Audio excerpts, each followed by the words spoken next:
On today's show, we talk to David Anderson and his wife, Szu-ting, who have recently put up a new route in Sichuan, China. They've made a pretty cool film of the ascent, so we caught up with them to find out about the difficulties they faced.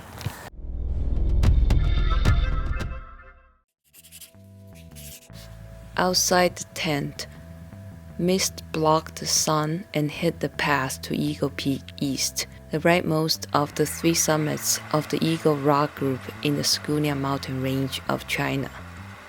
For 9 days, Dave and I had camped a few hundred feet near the base of the peak. We hoped to establish a new line, if only the skies were clear.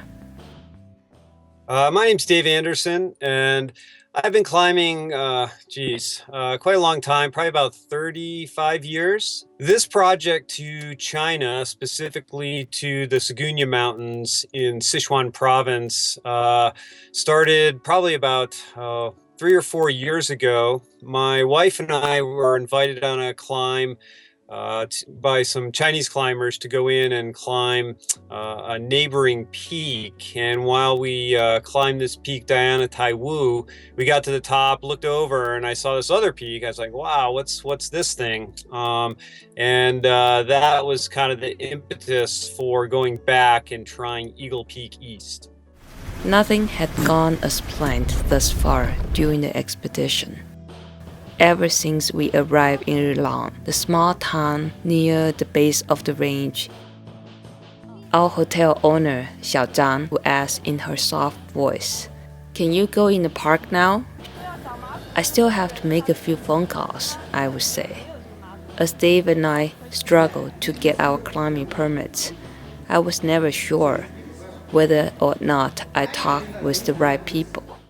The permit process is always a little bit in flux in China. Things change from season to season, sometimes month to month. And recently in this area, there have been a couple accidents, climbing related accidents. So they're kind of clamping down on issuing permits. So that process took us almost a week and is essentially just talking to the right people.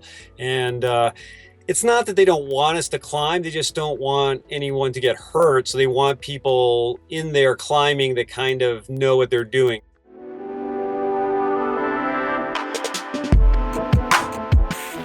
So today we carried the gear up to the base of the climb, and our chosen route based on photographs was kind of the central feature, a central crack feature that goes right up the middle of it. And not surprisingly, it's also a water drainage area that dries pretty slowly.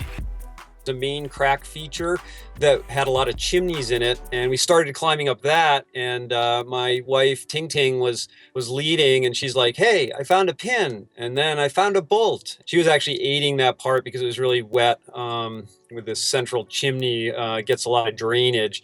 And so we climbed a few pitches up that, and we were following a bolt line and lots of bolts placed next to cracks, and it was really wet. So we decided that we didn't really like that, to follow someone else's route. We didn't know if it had been completed or not, and we were just having to do too much aid climbing, and we wanted a free route. So we kind of switched over to the east face and looked at a line there and eventually settled on that and just waited for the weather and got a good forecast and started climbing at 5 in the morning. And I think we reached the top around 5 p.m. that night.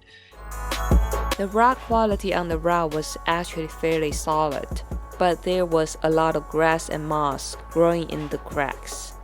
Sometimes after you clean the vegetation away, and you would get a good placement.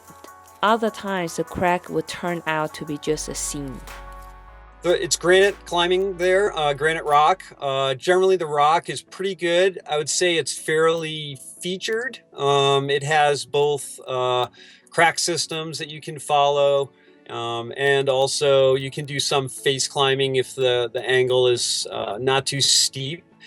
This particular peak we knew had one Japanese ascent in the early 2000s, and we had some information about how many pitches it took them to get to the top, so we had a rough idea of how big it was going to be. You know, the biggest peaks have been climbed there, but the area has an unlimited potential for both rock, high altitude mountaineering, and ice climbing and mixed climbing as well.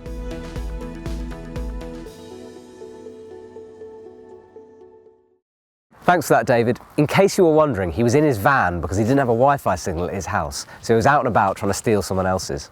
Right, new week, new product of the week. Product of the week this week is the Mad Rock Flash. It's a beginner's shoe, or it's a shoe if you want an all-day trad shoe. We've discounted this shoe down to only €70, so it's a fantastic deal. But to make it even better, we've twinned it with the Black Diamond Momentum harness. This is a fantastic starter harness. In fact, it's the one I bought when I first started climbing, and I've still got it. The two together is only €105. You have to sign in as a member at the Epic TV shop to take advantage of this deal. It's only going to be around for about a week, so get on it quickly.